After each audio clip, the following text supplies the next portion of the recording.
देखिए पिछली क्लास में हम संधि पढ़े थे। संधि में हमने स्वर संधि पढ़ा था। स्वर संधि में हमने स्वर संधि के 3 भेद थे, हमने वो पढ़े थे। अब हमारा सेकंड जो भेद था वो क्या था? व्यंजन संधि। आज हम इससे व्यंजन संधि और इसके बाद विसर्ग संधि को पढ़ेंगे। अब व्यंजन संधि क्या होता है इसे देख लीजिए। जैसे कि व्यंजन परिभाषा देख लेते हैं। व्यंजन को व्यंजन तथा स्वर से मिलाने पर जो परिवर्तन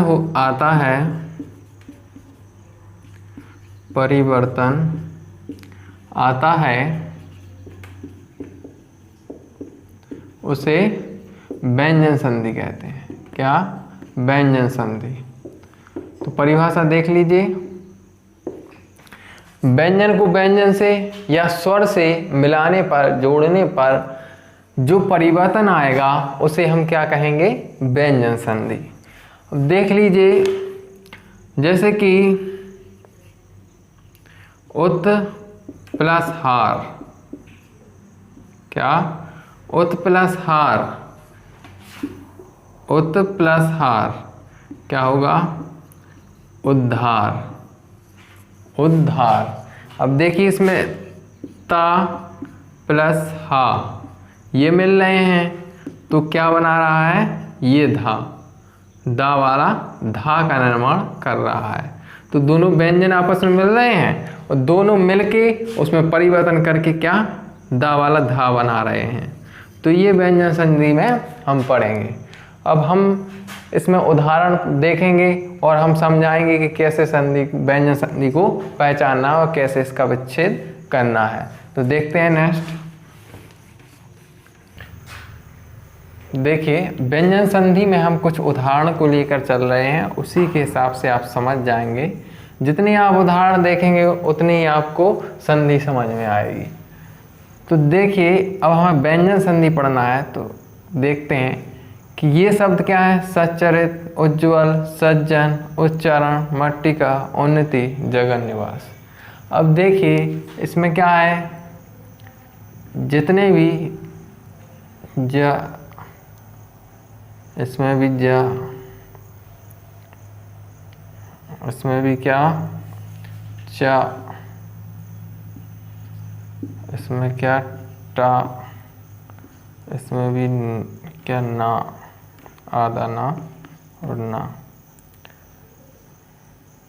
अब ये देखिए सब में क्या? आधा और पूरा आ रहा। जिसमें ऐसे हमें वर्ण दिखें तो उसमें क्या करना है कि ये हटा दीजिए। क्या? ये जो आधा आधा है ये क्या कर देंगे? हटा देंगे। और जो ये संख्या आ रही, ये जो वर्ण आ रहे हैं जा, जा, चा, टा, ना, इनकी जगह क्या करेंगे? कुछ नहीं करना है। इन संख्याओं को, इन वर्ण को नहीं लिखना है और क्या लिख देना है? ता। कौन सा? हलंत वाला। तो जैसे ये संख्या दी है तो इसका क्या हो जाएगा? सत प्लस चरित्र। हमें क्या? इस चा को नहीं लेना है, केवल किसको लेना है? इसको। हमने क्या कहा कि जो आधा चा है उसे हटा देना है, उसे इसमें रखना ही नहीं है विच्छेद में। जो व्यंजन संधि होगा ऐसे जहां शब्द आएंगे वहां हमें क्या करना है? रखना ही नहीं है। तो देखिए फिर क्या आता है? उज्ज्वल। तो क्या? आधा जा है इसे हटा ही देंगे तो क्या आ जाएगा? उत। आधा था हलंत वाला, उत प्लस क्या आ जाएगा? जवल। अब देखिए सज्जन मीन्स सत प्लस जन। उच्चारण, उत प्लस चारण। देखिए मत प्लस टीका, मट्टिका। ऐसी उन्नति है तो उत प्लस नति। ऐसे ही हम ये करेंगे। हमें क्या करना है, जहाँ डबल देखे आधा और पूरा, तो आधे वाले को तो बिल्कुल हटा ही देना है, आधे वाले को नहीं लेना है, उसकी जगह क्या लेंगे, आधा ता, मतलब हलंत वाला ता लेंगे विच्छेद करने पर, और वो पूरा लिख देंगे, और ता के बाद जो हमारा शब्द आएगा वो हम लिख देंगे। तो ऐसे हम इन संख्याओं को पहचानेंगे। अब देखिए ऐसी उल्लेख भी है, पल्लव है। अब संवाद देखिए, हमारे पास उदाहरण क्या है, संवाद। इसमें क्या होता है, संवाद में जो ये अंकी बिंदी दिख रही है, अंकी बिंदी सम, ठीक है, तो क्या करेंगे हम, क्या कर देंगे, सम प्लस क्या कर देंगे, वाद। संक्षेप है तो क्या कर देंगे, सम प्लस छेप। चंचल है तो चंचल का क्या कर देंगे, चम प्लस चल। संस्कृत का है, क्या कर देंगे, सम प्लस कृत।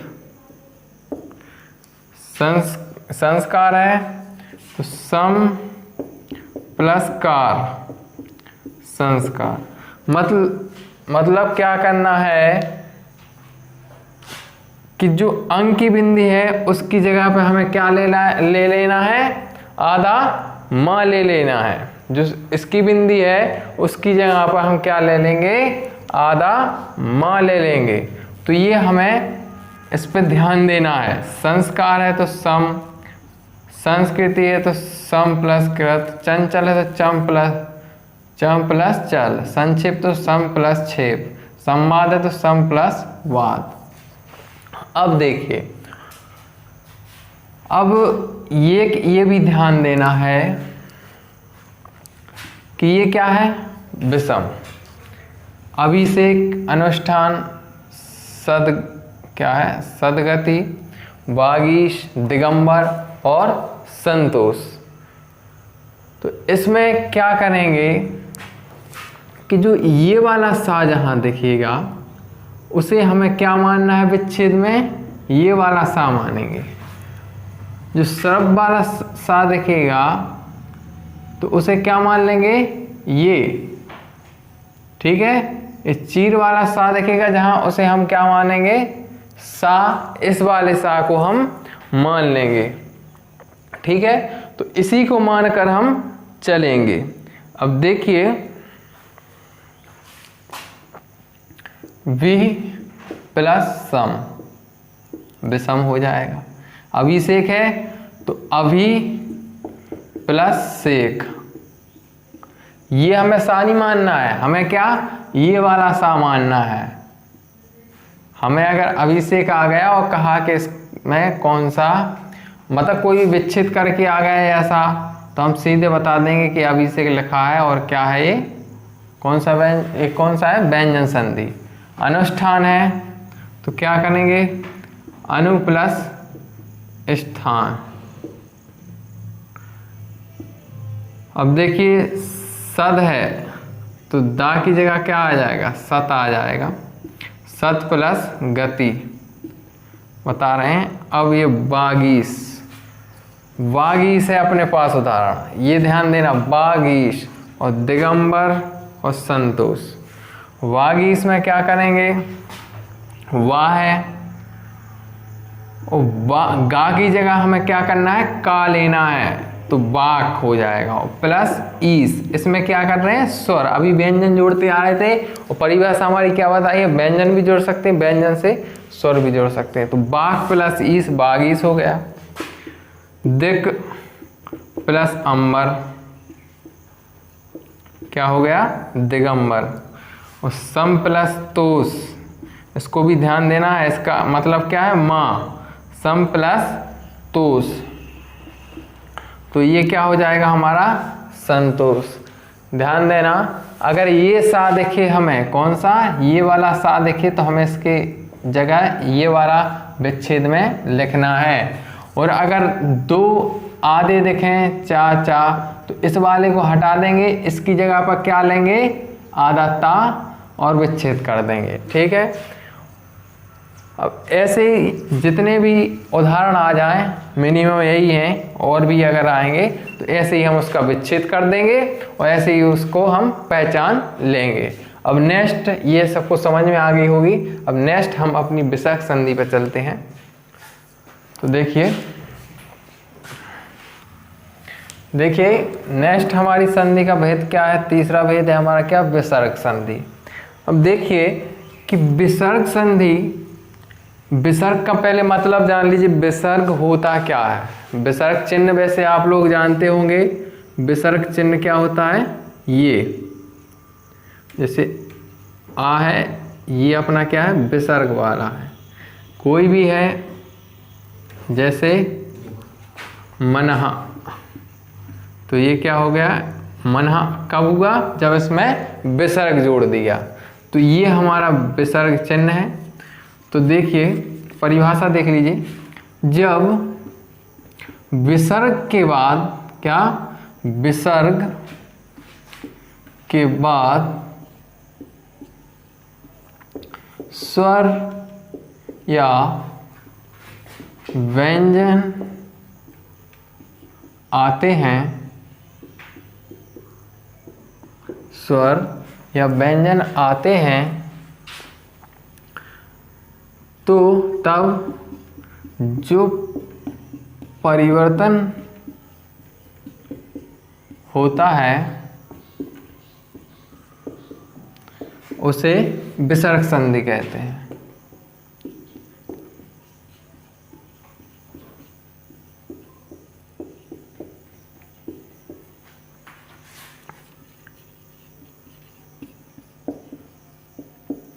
ध्यान दीजिए, विसर्ग संधि में क्या होता है? जब विसर्ग के बाद स्वर या व्यंजन आते हैं, तब जो परिवर्तन होता है उसे हम क्या कहते हैं? विसर्ग संधि। जैसे कि उदाहरण ले लेते हैं, मनोनुकूलन।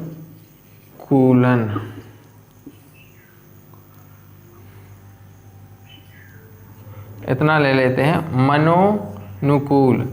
ठीक है, तो अब जैसे ओ की मात्रा है तो हम यहाँ क्या लगा देंगे? विसर्ग।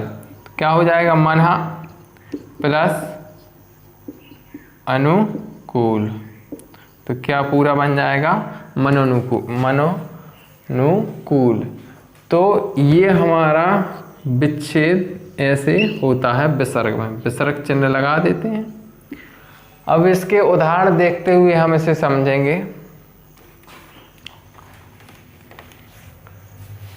देखिए अब हमारी क्या है? विसर्ग संधि। अब हम इसके कुछ नियम है बिल्कुल, नियम देख के घबराना मत, बिल्कुल सरल है। इसलिए नियम लिखवाएं कि आपको बिल्कुल भी कोई कमी ना हो इसमें पहचानने के लिए। तो देखिए नियम, फर्स्ट नियम क्या कहता है कि स के बाद अघोष। अघोष सघोष जानते हो? अघोष सघोष क्या होता है? देखिए जैसे पिछली कक्षाओं में आपने पढ़ा होगा, 5, 6, 3, 4 में अघोष सघोष पढ़ाया जाता होगा वर्ण में। देखो अघोष होता है क्या? जो वर्णमाला का पहला, जैसे 5 होते हैं, जैसे का, खा, गा, घा, णा। ठीक है, फिर इसके बाद का वर्ग है। अब क्या वर्ग, कौन सा वर्ग आएगा? ट ठ वाला वर्ग। ऐसे ही जो वर्ग आते रहते हैं वो 5-5 के होते हैं। ठीक है, तो ये पहला और दूसरा जो वर्ण, जो इसका समूह का पहला और दूसरा वर्ण होगा वो होगा अघोष, और इसके बाद के जो 3 वर्ण होंगे वो क्या होंगे? सघोष।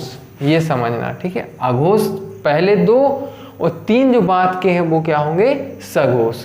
अब ध्यान देना कि स के बाद अघोष 1, 2, मतलब मान लो कि कोई भी सा दिया है, ठीक है, और उसके बाद अघोष व्यंजन आता है, जैसे कि इसमें सा दिया है और उसके बाद अघोष व्यंजन पा है, ये पहला है, वर्ग का पहला अक्षर है। ठीक है, तो ये क्या होगा? हमारा विसर्ग संधि। तो इसका क्या करेंगे?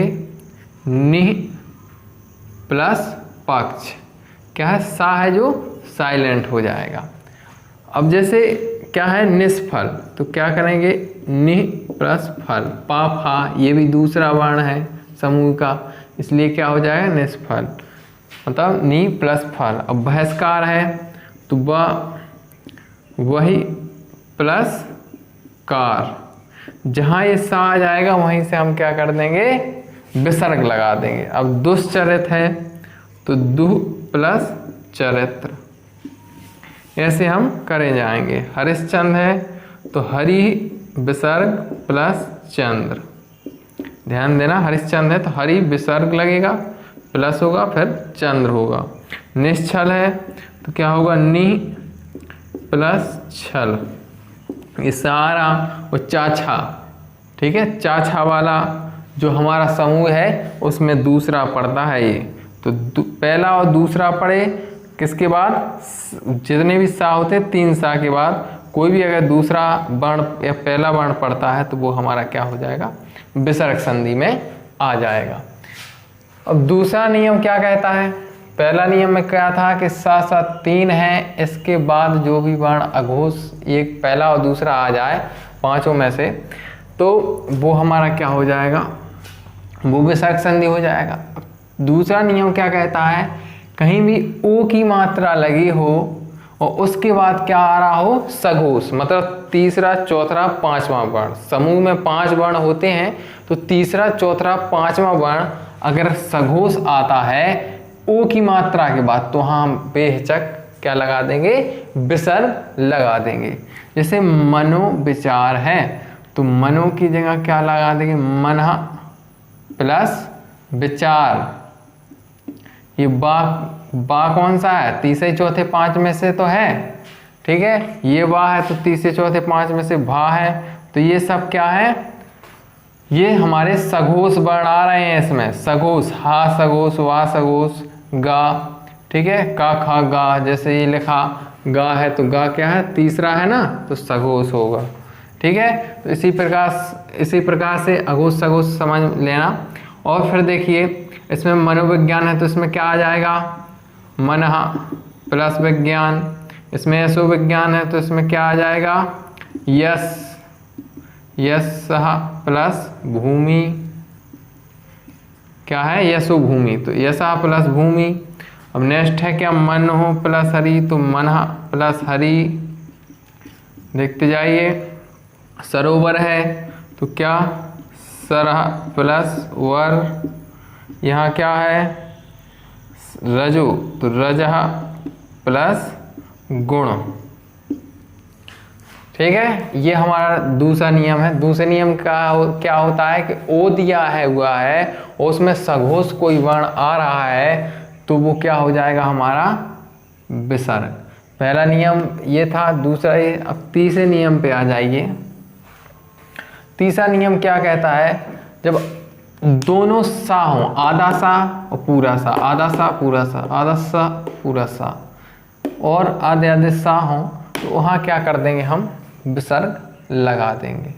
अब जी देखिए, यहाँ आधा और पूरा दोनों हैं, आधा पूरा दोनों हैं, आधा और पूरा दोनों हैं, आधा और पूरा दोनों हैं, ध्यान दीजिएगा।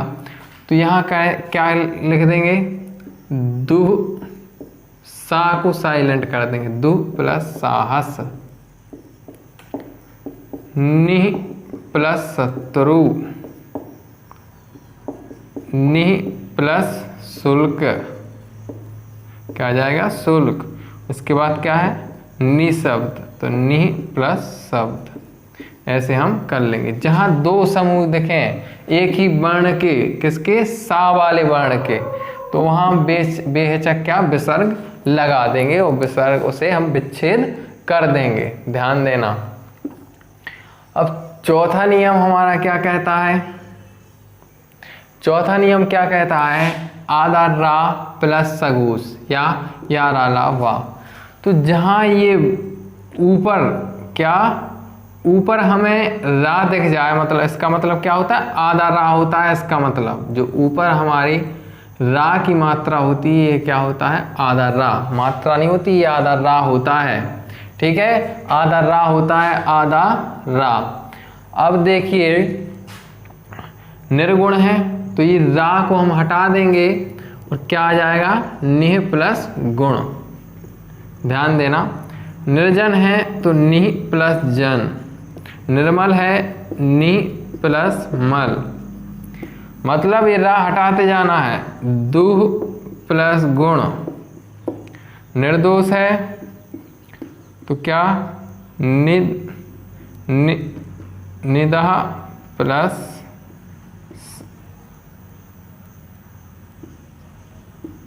क्या आ जाएगा, ओश, यहाँ ये लग जाएगा ओ। अब देखिए दुर्दशा, दु प्लस दशा। ये हमारा चौथा नियम हो गया। क्या बता रहा है, जहाँ रा आधा रा हो तो वहाँ सीधा क्या लगा देते हैं, विसर्ग लगा देते हैं।